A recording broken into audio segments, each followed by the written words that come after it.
खेसारी लाल यादव जी हमने की इंडस्ट्री के बहुत उम्दा कलाकार हैं। ऐसा कलाकार हैं जो अपनी मेहनत के दम पे आज ही मुकाम हासिल किया। अच्छा आदमी हूँ, अच्छा कलाकार हूँ, सबका मदद भी करें, चाहे इंडस्ट्री में होके चाहे बाहर होके।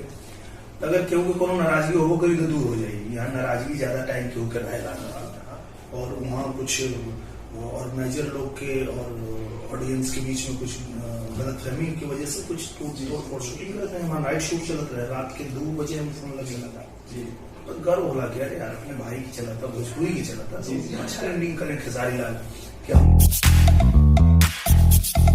इमोशनल हो गए कि भोजपुरी इंडस्ट्री ने हमारे से नाता तोड़ दिले बैठे ना क्वेश्चन का है। अभी तक काले बात भाई काले ना परसों बात भाई जी। परसों हमके जैसे पता चलल कि शोक में गई बने वो नेपाल और वहाँ कुछ ऑर्गेनाइजर लोग के और ऑडियंस के बीच में कुछ गलतफहमी की वजह से कुछ तोड़ फोड़ हो गई।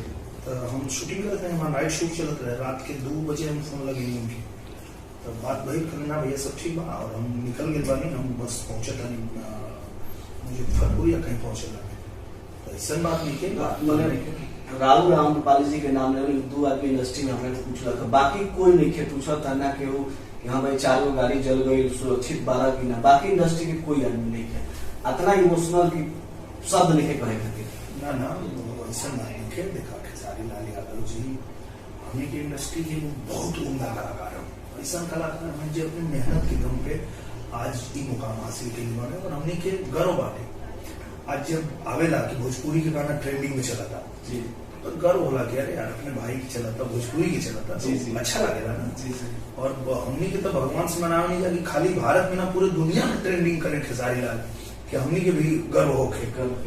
तो ऐसा कोनो बात नहीं है। यहाँ देखा भैया ठीक बात कोनो वजह से अगर केहू की नाराजगी हो गई तो वो दूर हो गई। खेसारी लाल एक अच्छा आदमी हूँ, अच्छा कलाकार हूँ, सबका मदद भी करें, चाहे इंडस्ट्री में होके चाहे बाहर होके। अगर केहू के कोनो नाराजगी हो करी तो दूर हो जाएगी। यहाँ नाराजगी ज्यादा टाइम केहू के रहेगा ना।